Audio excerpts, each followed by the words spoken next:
Quant à toi, Emmanuel, je vais te dire pour la première fois en 7 ans ce que je pense sincèrement de toi. Tu n'es qu'un petit monarque de pacotille, jouant à Louis XIV dans les dorures de l'Élysée pendant que son royaume part en lambeaux. Un Jupiter en carton-pâte, enfant pourri gâté de la République, qui préférerait faire atomiser la France plutôt que d'admettre un seul instant que son trône vacille sous le poids de son incompétence flagrante. Emmanuel, tu n'es qu'un garnement capricieux qui confond la France avec sa chambre d'enfant, piétinant la démocratie comme un jouet qui l'ennuie.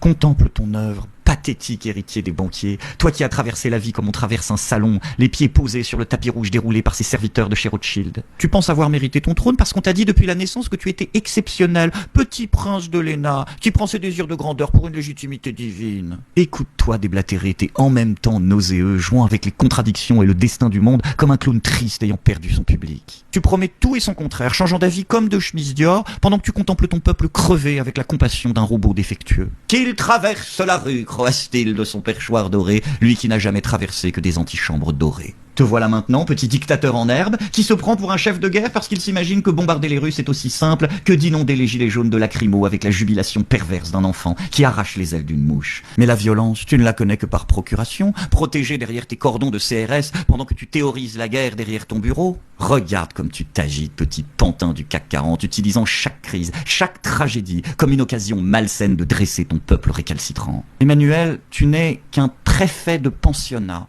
se croyant chef de guerre et dramatisant chaque contrariété pour asseoir son autoritarisme de façade. Et s'ils cherchent un responsable, dites-leur chaque jour, vous l'avez devant vous. Le seul responsable de cette affaire, c'est moi. S'ils veulent un responsable, il est devant vous, qu'ils viennent le chercher. Mais ton narcissisme pathologique commence à se fissurer, n'est-ce pas? Sous le vernis de l'arrogance, on devine la panique de l'enfant gâté qui réalise que peut-être cette fois-ci, Tata République et Maman Brigitte ne pourront pas le sauver. Alors tu t'accroches à ton fauteuil comme à une bouée de sauvetage, incapable d'entendre les hurlements de la rue qui réclament ton départ, trop occupé à admirer le reflet de ton biceps photoshopé dans les miroirs de Versailles. Mais maintenant que l'algorithme bug, eh bien tu tournes en boucle, répétant sans cesse et inlassablement les mêmes éléments de langage, pendant que la France réelle, celle que tu n'as jamais connue, se meurt sous les coups de ta gouvernance autistique.